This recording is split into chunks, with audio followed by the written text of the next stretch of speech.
Então vamos ler Mateus capítulo 1, versículo do 1 ao 17, que diz assim: livro da geração ou da genealogia de Jesus Cristo, filho de Davi, filho de Abraão.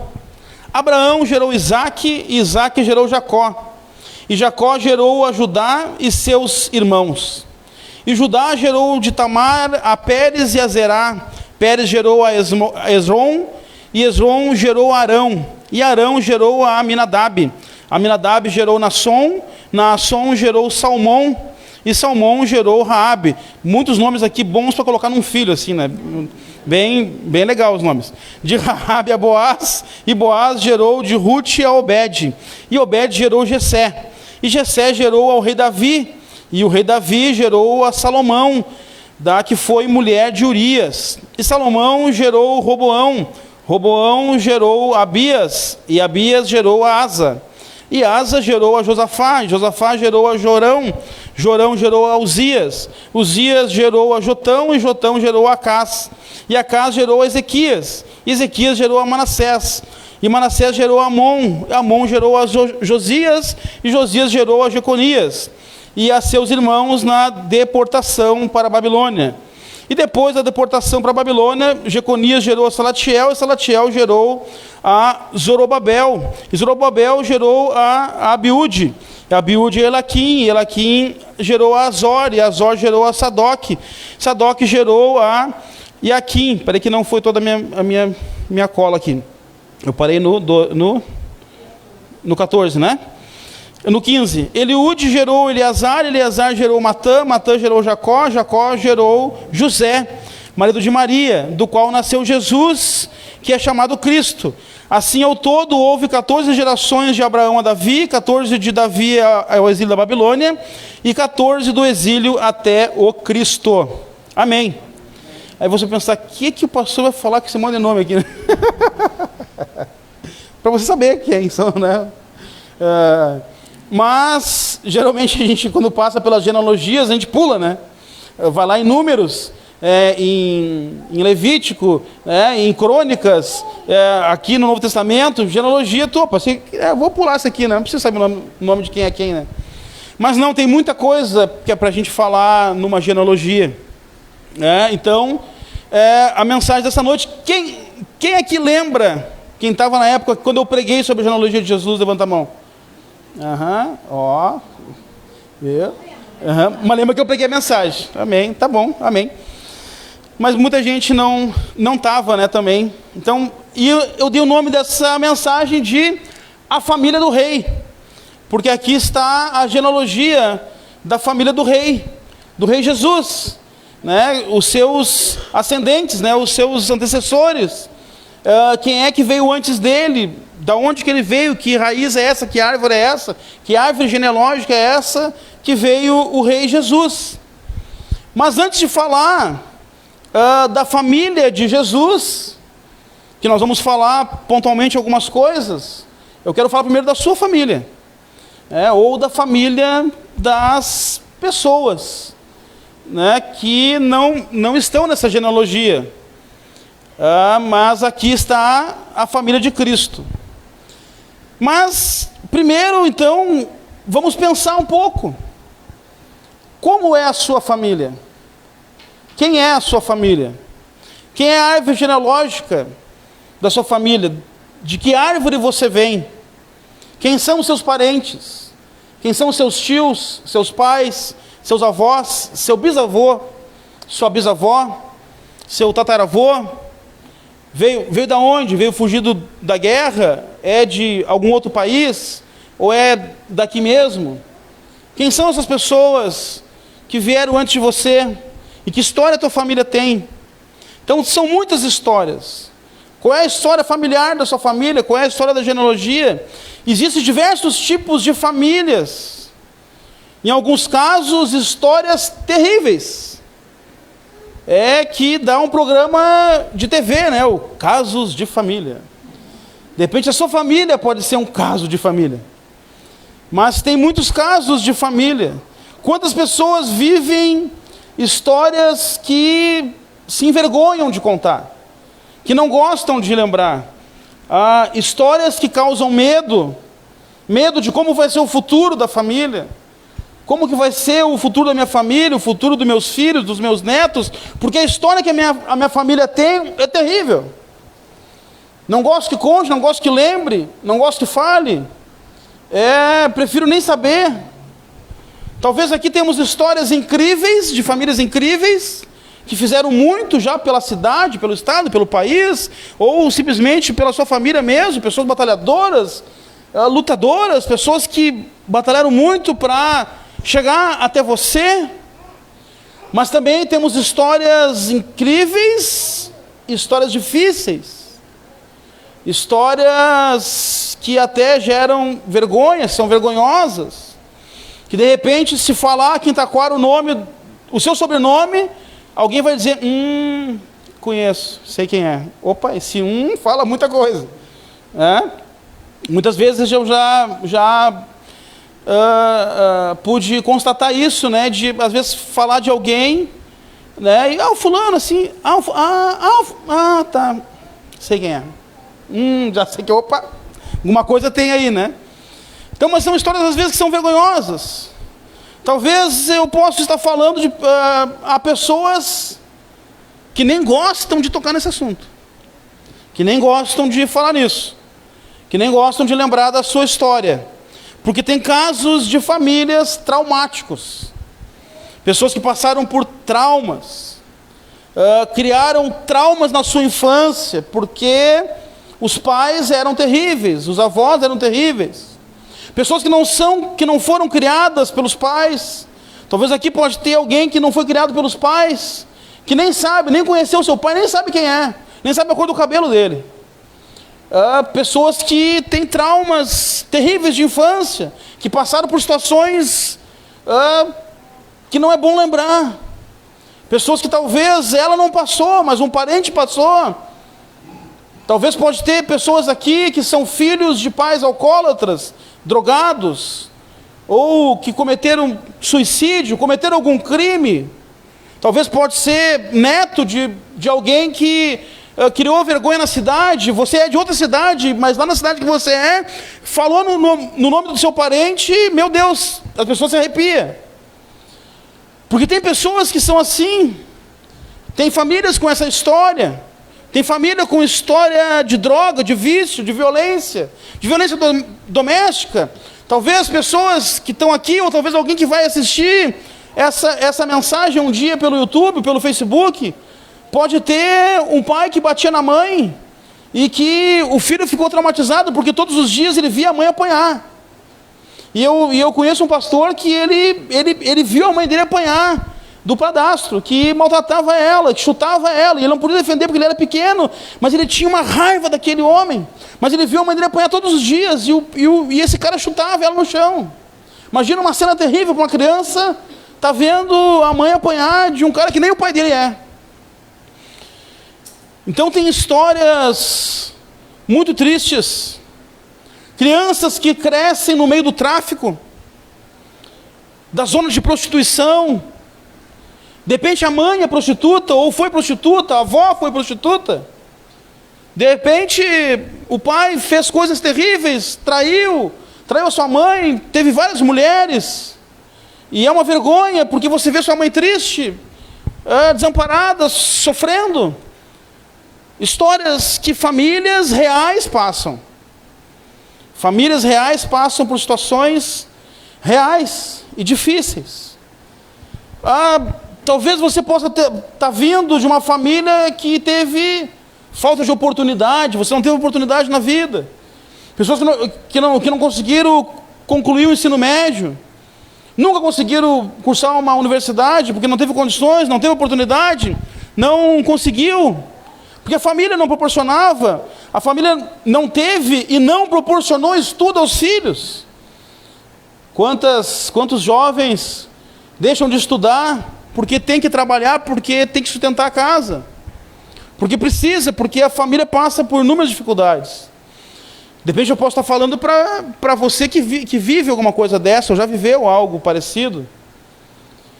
Mas tem diversos casos, posso estar falando para pessoas que se sentem fracassado, que sentem um fracasso, que nunca conseguiu nada na vida, que não conseguiu um emprego bom, que não consegue nada, tudo é difícil, tudo é complicado, porque tem um histórico familiar complicado, se sente um Zé Ninguém.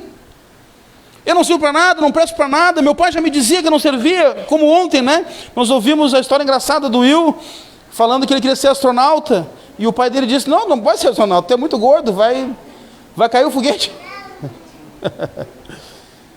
Mas, uma brincadeira, mas às vezes não é, às vezes pode ser algo que realmente ofenda, que machuca, que deprecia, e a pessoa vai crescer com um trauma terrível. Pessoas que são criadas no crime, crianças que já aprendem a manusear uma arma, não para se defender, mas para aprender a assaltar, para aprender a roubar. Aqui em Taquara, isso é muito raro, mas nós que viemos da região metropolitana, a gente vê isso acontecer muito na região metropolitana. Lembro quando nós fomos morar em Londrina, no Paraná, e nós chegamos lá e o pessoal, nossa, a cidade é muito violenta. E aí nós fomos conhecer a cidade, que nós viemos ali, de Porto Alegre, Canoas, aquela região, e nós sabemos o que é violência. Eu convivi num bairro de muita violência. Onde eu estava na frente da tua casa, tu ouvia os tiros, tchau, tchau, passar pela frente da tua casa. Onde o pessoal negociava droga, assim, do lado. Eu via meus amigos fumando droga, consumindo droga, parentes meus consumindo. Eu vivi nesse meio, e então eu convivi com muita violência. E aí nós chegamos em Londrina, o pessoal, não, é muito violento. É que na verdade não era violento, como eles pensaram. É que lá tinha um programa de TV, que eu não lembro se lá, ou na cidade vizinha, tinha um que chamava Pinga Fogo, né? Então imagina, né? Tu ligava a TV, já estava correndo sangue, assim, né? Era só crime, era só violência, e era atração. As pessoas todo dia, era meio-dia, todo mundo, em qualquer restaurante que tu fosse, em qualquer casa que tu fosse, estava ligado nesse programa, assistindo as tragédias da cidade. Então, qual era a impressão? Meu Deus, Londrina é um assassinato a cada esquina, não dá para caminhar na rua. Não é. Porto Alegre tem lugares que não dá para te caminhar, não dá para andar à noite, nem de carro. Tem que passar correndo, e de repente tu passar correndo, tem alguma coisa no chão, tem pedra voando. Esses dias eu fui a Porto Alegre, na volta eu presenciei, ali perto ali do estádio do Grêmio, né, a gurizada ali tocando pedra na rodovia, e eu passei já cuidando, ver se não ia voar uma pedra em mim. Isso é violência. Então tem pessoas e crianças fazendo isso. Então essas crianças estão sendo criadas na violência, aprendendo a violência. Fazem por maldade, fazem porque aprenderam a fazer, e aquilo ali gera uma brincadeira, e que legal estragar os carros, legal arranhar os carros. Eu tinha conhecidos que a graça era pegar um prego e sair pelas ruas em Porto Alegre arranhando os carros, só por arranhar. Você não vê isso aqui em Taquara? Graças a Deus. Graças a Deus, porque a cidade, a capital, a metrópole, ela é violenta. Então tem pessoas criadas nesse contexto, criadas nessa realidade difícil, complicada, famílias criadas no crime, no tráfico, no morro. Quantos casos que tu ouve falar, de repente você já ouviu, igualzinho o pai, mas vai ser igual, nossa, mas é igual, é do mesmo jeito, mas é igual a mãe, nossa, mas tu é igual a tua mãe, tu vai ser igual a ela, e olha, tua mãe já sai naquele monte de coisa, aquele monte de bicho da boca, tua mãe era isso, aquilo e tal, tu é igualzinha, nasceu igualzinho ao pai, né? Se ouve dizer, né, o fruto não cai longe do pé, isso aí é assim mesmo, a família inteira não presta, essa família eu conheço, isso aí não vale nada. Quantas pessoas? Mas também existem casos inversos, né, que nós vemos pessoas que nascem na favela, crescem no meio do crime, crescem com tudo de ruim, e tu vai ver o futuro dela, é uma pessoa promissora. Saiu daquele meio, se tornou alguém importante, tornou um empresário, um médico, um doutor, ou simplesmente saiu do meio e teve uma vida totalmente contrária ao crime, à pobreza, à miséria, à malandragem, e também o contrário verdadeiro. E nós vemos muitas pessoas com boas condições, uma família abençoada, rica, com dinheiro, e são pessoas terríveis. Às vezes são traficantes, às vezes agenciam tráfico, às vezes são os maiores usuários de droga, se envolvem em prostituição, prostitutas que saem do meio de uma família que tu olha e diz, sério, dessa família? Como assim? São muitas histórias trágicas de famílias comuns. Como o ditado, a fruta não nasce longe do pé, filho de peixinho, peixinho é. Mas essa pode ser a história da sua família. Ou de repente você, aí eu falando, aí você pensou, ainda bem que ele não falou da minha. Não, o pastor não teve a revelação da minha família. Mas não é essa a intenção. Mas você sabe a história da sua família. E de repente na sua família pode ter um traço que você diz, tomara que não aconteça isso com meus filhos. Por mim não aconteceu, não passou por mim. Nossa, me livrei dessa maldição. Me livrei dessa coisa terrível, mas que meu filho não caia nessa. Meu pai, meu avô era drogado, alcoólatra, eu não sou, não fui, que meu filho não seja. São maldições que passam de geração a geração, são histórias que passam de geração a geração, são crimes, é um contexto de famílias. Mas essa é a sua família, a família de alguém que pode assistir pela live, ou a favor de um brasileiro comum. Acontece tudo isso. Mas e a família do rei? Se nós olharmos para a família do rei, o que a gente imagina? O rei Jesus, o Salvador do mundo, o escolhido de Deus, o Filho de Deus, o Senhor dos senhores. Nós vamos olhar e vamos botar num porta-retrato a família do rei. E vamos citar cada um deles. Quem são? O que nós poderíamos imaginar? Quando sai de um reinado, tu olha e diz, puxa, a nobreza. Meu Deus, só pode ser rei porque veio da realeza. Porque tem uma dinastia. Porque tem uma família genealógica, uma árvore genealógica que tu olha e diz, que coisa mais linda de ver. Vamos ver se isso acontece com o nosso rei. Primeiro, então, a gente vê no versículo 2 que tem Jacó. Quem é Jacó? O enganador. Enganou o pai, enganou o irmão, enganou o tio. Passou a perna em todo mundo. O malandrão na família do rei. Continuando no versículo 3, tem Judá e Tamar, que quem foi lá no encontro dos homens viu o pastor Ivo contar a história deles. Que Judá é o filho de Jacó, e o filho de Jacó, ele tem 2 filhos, gêmeos, com Tamar. Tá bom, pastor, e que Tamar é a nora, não é a esposa. Porque Judá foi esperto, malandro, morreu um filho, ele deu o outro para ela, o outro morreu. Eu não sei se o problema era a família ou era ela, né? Mas a Bíblia conta que morreram os 2, e ele teria que dar o 3º filho, só que ele era novo.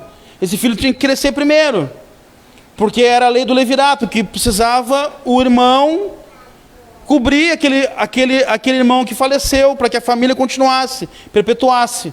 E aí esse filho cresce e Judá não dá para ela como marido. E ela pensou, teve uma ideia mirabolante de se disfarçar de prostituta e ter relação com Judá. Então nasce os gêmeos. E de Judá, lembra, é uma árvore genealógica. Jesus está lá no finalzinho. Judá faz parte dessa árvore. Jacó, enganador, faz parte dessa árvore. Aqui primeiro nós estamos falando dos patriarcas. Essa genealogia que Mateus conta, ele divide em 3 partes: os patriarcas, os reis e o exílio da Babilônia. Nos patriarcas nós temos Jacó, enganador. Nós temos Judá e Tamar, enganadores, mentirosos, prostituta. Nós temos Boaz, que é marido que casa com Ruth e é filho de Raabe. Quem é Raabe? Uma prostituta em Jericó. Quem é Ruth? Uma moabita, que não fazia parte do povo judeu. Não fazia parte. As mulheres eram desvalorizadas e não eram incluídas em lugar nenhum da genealogia. Jesus aqui inaugura na sua genealogia a diversidade, a inclusão e a valorização à mulher.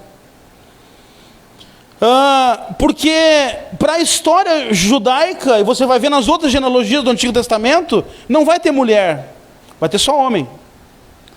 E aqui, quando nós lemos, diz que Abraão gerou Isaque, e que gerou, e que gerou, e que gerou, e são homens que estão gerando.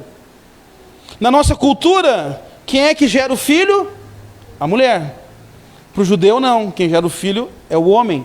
Por quê? Porque o homem que tem a semente, é ele que deposita a semente, e a mulher dá à luz essa semente. Então, quem gera é o homem. Então não era para essas mulheres estarem aqui. Mas tem Tamar, uma prostituta, uma mulher, uma nora que se prostituiu. Tem Raabe, que é uma prostituta de fato, que está lá em Jericó, fazendo ponto na esquina de Jericó, se prostituindo com os homens. E tem Ruth, uma outra mulher que não é do povo judeu. O povo judeu não podia se misturar com ninguém de fora, tanto que eles discriminavam os samaritanos. Por isso, porque os samaritanos se envolveram com pessoas de fora e era um povo misto, mas o judeu não, o judeu era puro. E jamais um judeu podia se misturar com uma pessoa de fora. E aí, Boaz se relaciona com Ruth. Não eram do povo de Deus. Na família do rei Jesus, tem lugar para enganador, tem lugar para prostituta e de pessoas excluídas da sociedade. É a inclusão que se dá na família de Jesus.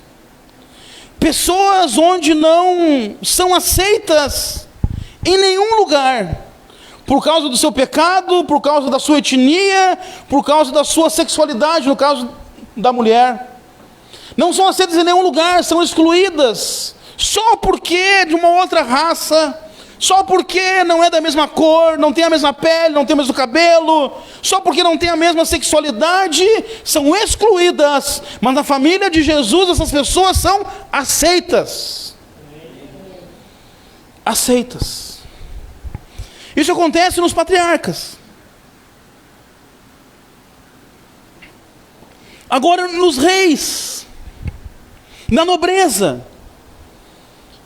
Quem começa encabeçando a nobreza? O grande rei Davi. E o que a genealogia de Jesus me fala de Davi? Que ele é o pai de Salomão. Uau, que maravilha! 2 grandes reis de Israel, famosíssimos na história. Você não precisa nem ser crente para ouvir falar de Davi e de Salomão. Mas como que se dá esse nascimento, esse filho? Com adultério. A genealogia me fala que Davi tem Salomão com a mulher de Urias, que não é a mulher dele.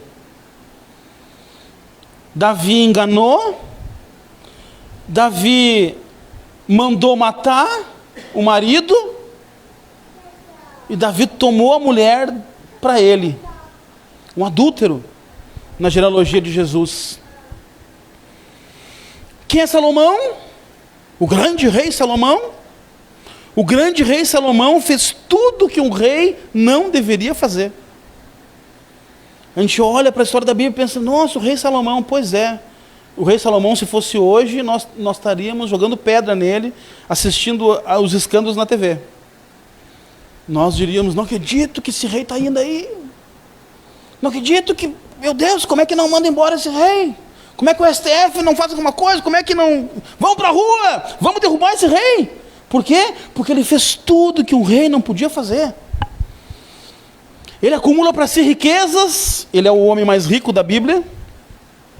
Ele acumula para si cavalos que não poderia fazer, porque o cavalo representava força, e o rei que vinha de Deus, deveria depender da força de Deus. E ele acumula para si mulheres, muitas mulheres, 1000 mulheres, que na verdade não são mulheres de Israel, cada uma é de um povo. Foi o pior de tudo, e porque ele tem essas mulheres, ele se corrompe, as mulheres enganam ele, e ele vai adorar outros deuses. Meu Deus, na genealogia de Jesus tem um adorador de outros deuses. Na genealogia de Jesus tem os 2 melhores e piores reis da história. Uma sequência de reis reprovados por Deus. Nós vamos ver aqui a sequência de reis: Roboão, Abias, Azá, Josafá, Jorão, Uzias, Jotão, Acás, Ezequias, Manassés. Nós temos aqui uma sequência de reis que fizeram o que a Bíblia fala. E Deus reprovou, e Deus reprovou, e Deus reprovou. E o mais terrível de todos, Manassés. Manassés sacrificou para outros deuses, formou altares, profanou, fez coisas terríveis. Foi o pior rei, o mais sanguinário, o mais terrível, o idólatra, o que foi cultuar em outras religiões, se afastou de Deus. Meu Deus, ele está na genealogia de Jesus. Como? Esse homem chega uma fase da sua vida que ele se arrepende, ele se volta para Deus. Mas isso é uma outra história. Só que esse rei terrível, tirano, está na genealogia. Não dá tempo de falar de todos os personagens, nem de todos os reis. Cada um aqui, na verdade, cada personagem aqui nós podia contar uma história, podia ter uma pregação sobre cada um deles. Mas a intenção não é essa hoje. Mas não dá tempo de nós falar do tempo aqui do exílio, de Zorobabel, de Salatiel, que foram bênção. Mas chegamos em José, o pai de Jesus. Só que o pai de Jesus não é o pai, é padrasto. Ele não é pai legítimo, porque não foi ele que gerou Jesus. Foi a mãe, Maria, que deu à luz, gerada pelo Espírito Santo. Então ele é um pai adotivo. Uma família de um rei, que é o Salvador, que é o nosso Senhor, teve um pai adotivo. Não é o pai legítimo. Não foi esse pai que criou ele. Foi um pai adotivo, foi José, que depois que Jesus saiu do colo de Maria, ele foi dar os primeiros passos. Então José está lá na sala da casa. Vem Jesus, vem Jesus. Jesus está lhe dando os primeiros passinhos. Porque Jesus era um homem. Ele também deu passinhos de criança. Ele não saiu do colo de Maria flutuando. Mamãe, quero mamar, pega que eu vou aí. Mamãe, eu vou dormir, tá? Eu tô indo para a cama. Estou deitando. Nas nuvens. Não, ele era uma criança. E José foi quem criou ele. Um homem comum. O padrasto. Olha para essa família, gente. Olha para essa família, cheia de erros, cheia de gente torta, cheia de herança amaldiçoada, que você olha e diz: não quero fazer parte dessa família, não.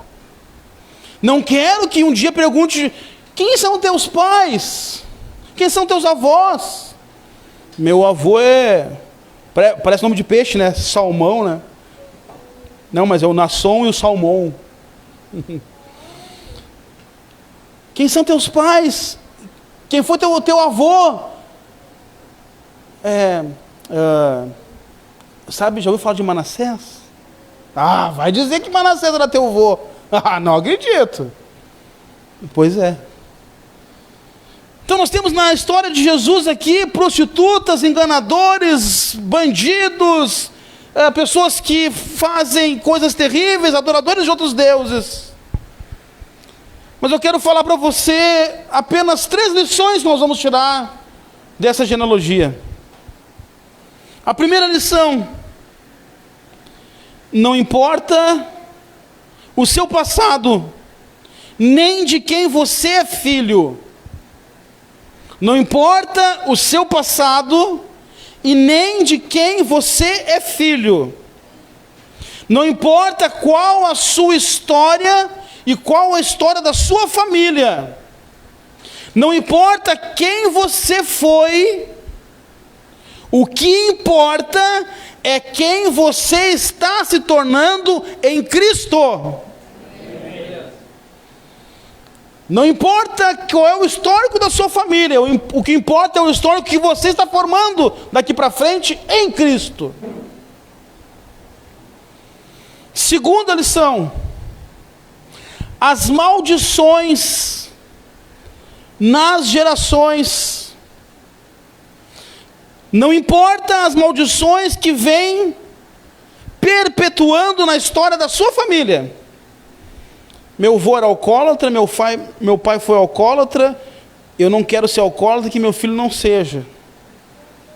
Não importa o que as maldições que aconteceram, em Cristo toda maldição é quebrada. Amém. Toda maldição, porque nós vamos vendo uma sequência de geração em geração, problemas, de geração em geração, adultério, geração em geração, crimes, geração em geração, enganadores. Mas quando chega em Cristo, acaba todas as maldições que aconteceram. Fala então que são 14 gerações até Davi, 14 gerações até o exílio e 14 gerações até Cristo. Mas uma coisa incrível acontece quando nós vamos contar. As gerações depois do exílio não tem 14, tem 13. O autor se enganou? Não. Vamos ver o que diz João 11, 12, diz assim: veio para o que era seu e os seus não o receberam. Mas a todos quantos receberam, deu-lhes o poder de serem feitos filhos de Deus, a saber, aos que creem no seu nome. E agora Romanos 8,17 diz assim: e se somos filhos, somos também herdeiros, herdeiros de Deus e co-herdeiros com Cristo, e com Ele sofremos, para que também com Ele sejamos glorificados. O que eu quero dizer com isso? Que a 14ª geração que Mateus está dizendo, ela está em Cristo. E quem está em Cristo está na 14ª geração. O que Mateus está dizendo que a 14ª geração, se João está dizendo que nós somos chamados filhos de Deus, se Romanos, que Paulo está dizendo que quando estamos em Cristo somos co-herdeiros com Ele, então nós estamos junto com Ele. Então a 14ª geração se chama Igreja do Senhor. A 14ª geração é eu e você. Então nós estamos na 14ª geração de Cristo, porque nós estamos em Cristo. Então a partir de Cristo, toda maldição é desfeita, é quebrada. Amém. Eu e você estamos na 14ª geração. Nós somos a geração de Cristo, nós estamos em Cristo.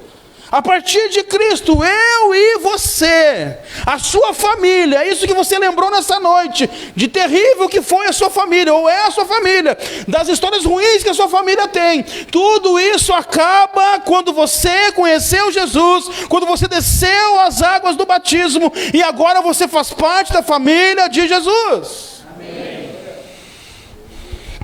Se na sua família ninguém cursou uma universidade, você vai cursar. Se na sua família teve muitos alcoólatras, você não vai ser. Se na sua família teve bandidos, você não vai ser. Se na sua família teve usuários de droga, você não vai usar. Se na sua família casamento nenhum dá certo, o seu vai dar certo. Se na sua família teve histórias de crianças, de filhos que tiveram problemas, desvios em todos os filhos da sua família, na sua família não vai ter. Por quê? Porque você faz parte da 14ª geração de Cristo. Você faz parte da família de Cristo. Você tem a oportunidade que os outros da sua família não tiveram. Você tem uma oportunidade na sua vida, na sua história. Aí você pode dizer, mas pastor, a história da minha família é terrível. A história da minha família, meu Deus, pastor, o senhor contou a história da minha família. Todos os casos são na minha família. Meu Deus, mas pode acontecer. Mas a partir de Jesus, meu irmão, a sua história será outra. A partir de Jesus, minha irmã, a sua história será outra. Porque a maldição acaba em Jesus. E a última lição, em Lucas, quando Lucas vai narrar a chegada do anjo para Maria. O anjo chega para Maria, em Lucas capítulo 1, e ele fala, agraciada, eu vim em nome do Altíssimo, você dará à luz a um filho, se chamará Emanuel, ele será o libertador do povo, e ele fala para ela, e ela responde no versículo 38 de Lucas: sou serva do Senhor, que aconteça comigo conforme a tua palavra. Então o anjo a deixou. A história da sua família vai mudar. A história da sua família vai mudar, vai ser transformada quando você disser o que Maria disse para o anjo: Senhor, que se cumpra em mim a tua palavra. Que se cumpra em mim a tua vontade. Que possamos compreender esse princípio bíblico de se colocar nas mãos do Senhor Jesus. Se coloque à disposição de Deus essa noite. Diga para Ele: que aconteça em mim, Senhor, conforme a tua vontade. Que aconteça em mim, Senhor, conforme o teu querer, conforme a tua palavra. Que cada um de nós possa se entregar para Deus, para que a história da sua família seja transformada a partir de você. Assim como Maria foi a mulher que deu à luz a uma nova história, ao novo Adão, a uma nova vida, a uma nova criação a partir de Jesus, a partir de você. Se você se colocar à disposição de Jesus, se você falar isso para Ele nessa noite, se você disser: Senhor, que seja feita em mim a tua palavra e a tua vontade, a partir de você, você vai gerar uma nova história, a partir de você vai gerar uma nova criação, a partir de você vai ter uma nova família. Amém. Por quê? Porque Deus quebra todas as maldições em Cristo Jesus. Basta eu e você se entregar para Ele, se colocar aos seus pés e dizer: Senhor, cumpre em mim a tua vontade. E aquela história terrível da minha família vai ficar somente no passado, e você vai poder dizer: não, mas a partir de mim não, a partir de mim é diferente. Ah, mas meu pai, minha mãe, mas meu pai e minha mãe foi eles, eu tive uma oportunidade, minha oportunidade hoje foi dada, e hoje eu me coloco aos pés de Deus e digo: Senhor, faz em mim a tua vontade, escreve uma nova história na minha vida, uma nova história na minha família. E os seus filhos serão geração eleita. Os seus filhos terão uma nova história, seus filhos terão uma nova história para contar, porque você de repente não nasceu num lar cristão, mas o seu filho, a sua filha vai dizer: meus pais eram cristãos e são cristãos, e eu também sou. Porque você está escrevendo uma nova história na sua família.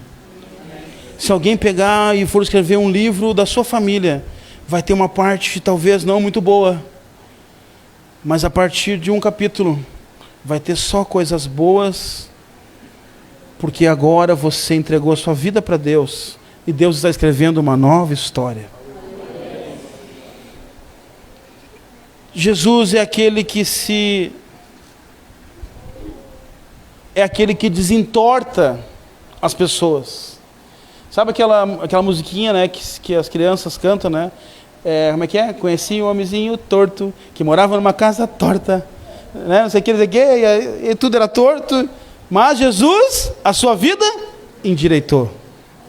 Porque Jesus é aquele que endireita, que desentorta o que é torto. É o único que consegue desentortar aquilo que é torto. Endireitar aquilo que tá totalmente fora do padrão. Nele todas as coisas se fizeram nova. Faça você a diferença aonde você estiver nesse Natal. Faça a diferença lá na sua casa, na sua família. Faça a diferença aonde você estiver, no seu trabalho, na escola.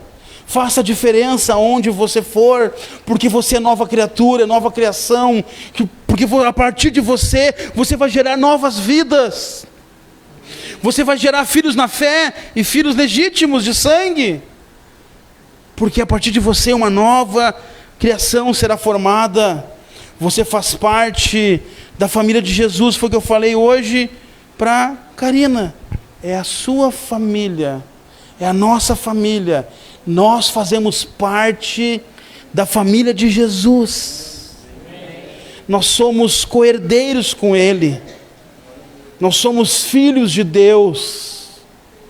Basta você dizer: eis-me aqui, Senhor, cumpre em mim a Tua palavra, e a história da tua família vai ser mudada em nome de Jesus. Amém? Vamos ficar de pé. Vamos orar nessa noite. Vamos entregar a nossa família aos pés de Jesus.